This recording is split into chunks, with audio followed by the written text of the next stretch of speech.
परिवारको मायाले कहिलेकाहीँ जीवन रक्षाको लागि ठूलो लडाईँ लड्नुपर्छ। यो कथा हो एक साधारण नेपाली परिवारको, जहाँ रोगले शरीर मात्र होइन मन पनि थकाइदिन्छ।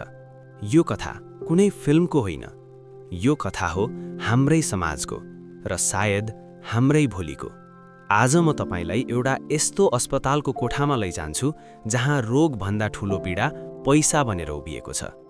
भीमबहादुर 52 वर्ष, पेशा ज्यालादारी मजदुर, घर सानो गाउँ, माटोको घर, टिनको छानो।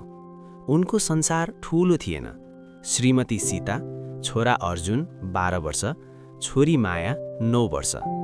दिनभरिको कामपछि साँझ परिवारसँग खाना र सस्तो सपना, छोराछोरीलाई पढाउने। तर जीवनले कहिलेकाहीँ सपना सोध्दैन। एक दिन भीमबहादुरलाई असामान्य थकान महसुस भयो। खान मन लागेन, शरीर कमजोर हुँदै गयो। गाउँको स्वास्थ्य चौकी गएपछि डाक्टरले एक वाक्य भने, ठूलो अस्पताल जानुहोस्, यहाँ उपचार सम्भव छैन।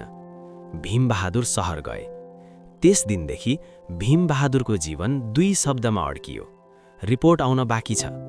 सहरको अस्पताल, सफेद पर्खाल, लामो लाइन, डरले काँपिरहेको मन।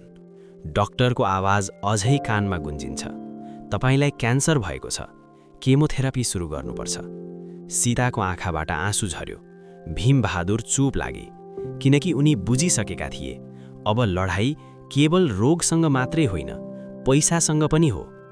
एक साइकलको खर्च, लाखौं रुपैयाँ। सीताले गहना बेचिन्, गाउँको जग्गा धितो राखियो, छोराछोरीको स्कुल छुट्यो। भीमबहादुरको शरीरमा औषधि पस्दै गयो, तर मनमा डर झन बढ्दै गयो। यदि पैसा सकियो भने के उपचार पनि सकिन्छ?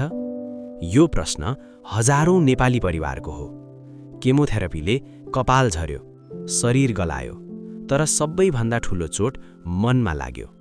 भीमबहादुर राति सुत्न सक्दैन थिए। सीता चुपचाप मनमनै रुन्थिन्। छोराछोरीले सोध्थे, बुबा तपाईँ ठीक हुनुहुन्छ नि? उत्तर दिन गाह्रो थियो। एक दिन अस्पतालमा एक नर्सले भनिन्, हिम्मत नहार्नुहोस्, धेरैले क्यान्सरलाई जितेका छन्। त्यो शब्द सानो थियो, तर मनमा ठूलो बन्यो। भीमबहादुरले पहिलो पटक मुस्कुराए।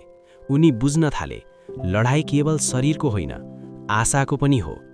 आज पनि भीमबहादुर उपचारमै छन्। कथा सकिएको छैन, तर एउटा कुरा स्पष्ट छ, नेपालमा रोगले धनी गरिब छुट्याउँदैन, तर उपचारले छुट्याउँछ। यो कथा आँसुका लागि मात्र होइन, यो चेतनाका लागि हो। यदि तपाईँ स्वस्थ हुनुहुन्छ, कृतज्ञ हुनुहोस्। यदि तपाईले कसैलाई यो अवस्थाबाट गुज्रिरहेको देख्नुहुन्छ भने एक शब्द बोल्नुहोस्, एक हात बढाउनुहोस्, किनकि कहिलेकाहीँ आशा नै सबैभन्दा ठूलो औषधि हुन्छ। यो कथाले मन छोयो भने लाइक, शेयर, कमेन्ट र च्यानल सब्स्क्राइब गर्न नबिर्सिनुहोला। धन्यवाद।